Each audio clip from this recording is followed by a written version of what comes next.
Elivaldo Barbosa, movimentação na Assembleia Legislativa já em torno da LDO, né? É verdade, Aline. A Lei de Diretrizes Orçamentárias tramita na Assembleia numa fase já próxima à finalização. Ontem foi realizada uma audiência pública na Comissão de Fiscalização, Controle, Finanças e Tributação. A comissão é presidida pelo relator da LDO, o deputado Felipe Sampaio, do MDB.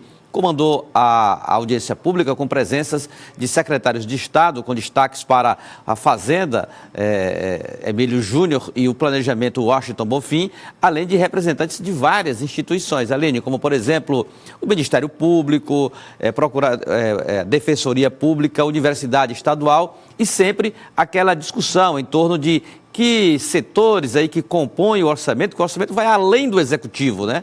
Legislativo, judiciário, Ministério Público, Tribunal de Contas, buscando aí alguns elementos que possam contribuir para a divisão melhor possível desse bolo orçamentário que ocorrerá no final, aliás, no segundo semestre, que é a tramitação da lei orçamentária. A LDO, ela aponta caminhos, projeta um orçamento em torno de 16 bilhões de reais. E algumas preocupações foram abordadas durante a audiência pública, como, por exemplo, a dependência do Piauí, isso é fato, dos repasses federais, principalmente o Fundo de Participação, que forma aí o principal do orçamento estadual. As receitas próprias com arrecadação de impostos, como, por exemplo, o ICMS, ainda tem uma certa elevação, um certo incremento, mas ainda aquém de garantir uma espécie de autonomia universitária para o Estado, orçamentária para o Estado, a ponto de fomentar programas de investimentos de envergadura. O orçamento estadual, ele é basicamente para custeio, sobra pouco, muito pouco,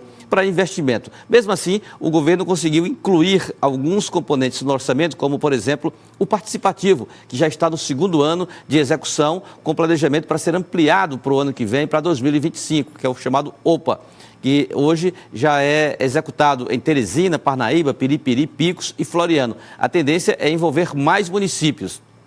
E tem uma destinação hoje em torno de 75 milhões de reais dentro da lei orçamentária que será discutida no próximo ano. Outro aspecto importante, mas isso não depende do Estado do Piauí, é que na reforma tributária ocorra uma divisão melhor dos tributos. Afinal de contas, os serviços são prestados nos municípios e nos estados, e são esses entes os que recebem menos na repartição dos tributos arrecadados no país, que ficam mais na União do que nos municípios e nos estados. Mas essa é uma discussão sem consenso. Quando se fala no tal Pacto Federativo, isso acaba sendo postergado. Espera-se aí na regulamentação da reforma tributária que os estados e os municípios possam, eu não diria sair ganhando, mas se estabelecer, Aline, um equilíbrio em relação a esse aspecto. Agora, o deputado Felipe Sampaio, o presidente e relator da LDO, adiantou, Aline, que o próximo passo agora é, até a próxima semana, a apresentação de emendas dos parlamentares ao orçamento, à lei de diretrizes orçamentárias, que deve ir a plenário aí até o final da primeira quinzena de julho. O relator, Felipe Sampaio, deve concluir o relatório para ser submetido à apreciação primeiro dos integrantes da Comissão de Fiscalização, Controle, Finanças e Tributação e depois para o encaminhamento no plenário, Aline. Então, discussões como essa também trazem à tona as dificuldades que o Estado tem em prover os seus próprios recursos, né? E acaba que também serve como um norte para planejamentos em relação a esse aspecto. Por exemplo, a promotora Cláudia Seabra, que representou o Ministério Público, abordou um tema muito interessante, não só na ótica da defesa da instituição no orçamento, Aline, mas, por exemplo, o equilíbrio é importante porque o judiciário, por exemplo, tem tido aí, eu não diria um tratamento diferenciado, mas vantagens na participação orçamentária. Isso possibilitou uma capacidade de investimento na estrutura do Poder Judiciário, não só em Teresina, como também nas comarcas do interior. E você sabe que a expansão do judiciário, a estruturação do Poder Judiciário precisa também ser acompanhado no mesmo ritmo com o Ministério Público, porque são instituições integradas ali nos processos judiciais, na agilidade da prestação desses serviços à sociedade. Então, é uma preocupação interessante que seguramente os parlamentares levarão em conta, não só agora na tramitação da LDO, como também na discussão mais à frente do segundo semestre da lei orçamentária, repito, para 2025, né? A discussão agora, porque no exercício atual já está tudo aprovado, está em andamento o orçamento de 2024. Essa discussão toda tem como foco o ano orçamentário de 2025. Bom, agora a gente vai tratar sobre uma comissão, né, de parlamentares do Maranhão, que está em busca de exemplos, de estudos, né, baseados em experiências exitosas aqui do Piauí para o combate à fome e à pobreza. Olha, Aline, já há muito tempo que o Piauí desenvolve programas nessa área. Programas financiados com recursos internacionais, como, por exemplo, o PCPR, Programa de Combate à Pobreza Rural, que já foi o PAP no passado, Programa de Apoio ao Pequeno Produtor, agora os programas de transferências de renda, sob a responsabilidade mesmo do governo do Estado, a execução de programas federais, e a Secretaria do Planejamento tem concentrado a maior parte dessas ações, ou seja, coordenado, planejado essas ações de enfrentamento à pobreza no Piauí. E já começa a ganhar visibilidade também regional. Hoje estará no Piauí uma comissão que forma uma frente parlamentar na Assembleia Legislativa do Maranhão, a denominada Frente Parlamentar de Combate à Fome, de combate à pobreza, melhor dizendo, presidida pelo vereador Arnaldo Melo. Ele é do Progressistas do Maranhão. Ele lidera uma comissão de parlamentares que passará o dia aqui em Teresina, lá na Secretaria do Planejamento, tratando exatamente desse intercâmbio de projetos executados no Piauí e que podem ser replicados também no estado do Maranhão com essa mesma finalidade.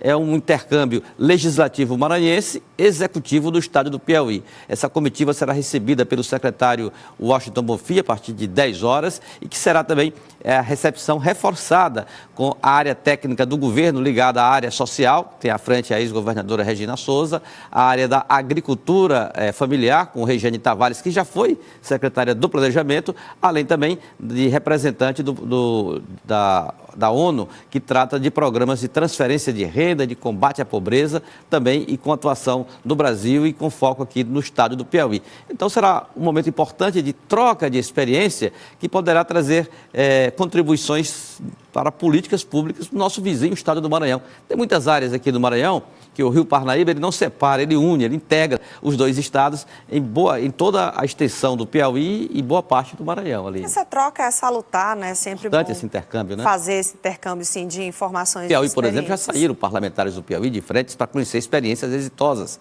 em várias áreas. Aqui no Maranhão, em Pernambuco, recentemente uma comissão da Câmara Municipal de Teresina foi lá checar de perto as ações voltadas para a área de modernização da gestão pública. Enfim, esse intercâmbio envolvendo o parlamento, o executivo, é sempre muito oportuno, né, Aline? Extremamente interessante. Agora, por falar em poderes, agora a gente vai para o Poder Judiciário, que tem ação aí em relação à presença física de ministros do Supremo durante os julgamentos, as audiências. Isso está sendo cobrado, hein? É do Tribunal Superior Eleitoral, né? Do TSE. Do TSE. Que é presidido hoje pela ministra Carmen Lúcia, que é ministra também do Supremo Tribunal Federal. Aline, você sabe que o trabalho remoto é uma ferramenta importante, né? E que ganhou mais força depois da pandemia. Da pandemia, foi tudo, né? Salvou corporações, salvou serviços essenciais na área pública. Quem é que nega a importância do trabalho remoto, né? Do home office, não é? Você fora do local de trabalho prestar um serviço tão, às vezes, importante quanto o presencial e até muito mais exaustivo. É um trabalho muito mais até que exige muito mais esforço. Agora, às vezes, passa do limite. E isso já incomoda a ministra Carmen Lúcia, que fez um apelo ontem, Aline, para que os seus colegas de colegiado do Tribunal Superior Eleitoral priorizem o trabalho presencial, estejam mais em Brasília, principalmente neste ano de eleição municipal. A eleição municipal, eu diria até que ela é mais complexa do que a eleição geral que envolve presidente, Câmara Federal, porque são quase 5.500 municípios, 5.500 pleitos que são desenvolvidos nos municípios, com participação dos TREs, mas com a coordenação, o olhar geral do Tribunal Superior Eleitoral. Ela quer que isso sirva de exemplo para os magistrados das cortes inferiores, das instâncias inferiores. Ou seja, que os ministros estejam presentes no TSE, principalmente agora, nesse período. Evitar que você lá na Europa ou em qualquer ponto do país simplesmente chega lá, liga o computador e diz, acompanha o relator e fica, pô, por isso mesmo, né? Então, a ministra, eu acho até que ela foi um apelo muito, muito oportuno, né? Surge um momento, inclusive, em que nós estamos acompanhando um evento que é realizado pelo Brasil. Você viu aquilo lá, né? Em Lisboa, né? E aí é um evento que reúne empresários, políticos, grandes nomes do judiciário também. E acaba sendo bem polêmico. Muito polêmico. Gilmar Mendes, você fala, né? É um ministro, feito pelo ministro Gilmar Mendes, da empresa dele, né? Exatamente, a empresa dele. Então, isso tudo gera polêmica, repercussão, né? Então, eu acho que a ministra Carmen Lúcia fez esse apelo de forma muito oportuna e objetiva. E válida também, né? O remoto, o trabalho que é utilizado com as ferramentas digitais, ele é muito importante. Agora, não pode ser para dar a famosa migué. Fica por isso mesmo, vamos ver como é que fica depois. Não. Que ele sirva para beneficiar positivamente qualquer ação e não para o famoso enrolation. Bora lá, a gente vai falar de eleições daqui a pouquinho ainda hoje? Vamos sim, vamos falar daqui a pouquinho. O que é que tem agora no PSDB depois da desistência de João Vicente Claudino? Numa análise feita no final da tarde, já começo da noite de hoje, olha, agora nesse voo do comecinho da manhã, da madrugadinha para o comecinho da manhã, o presidente da Federação PSDB e Cidadania, Aline, Jorge Lopes, embarcou para Brasília. Ele pretende decidir essa parada hoje. Agora, o que é que tem no desidratado PSDB com a desistência de João Vicente Claudino? João Vicente Claudino unia o partido numa candidatura. Não tendo a candidatura, o que é que acontece? Foi dividido hoje, a meu ver, em 3 bandas.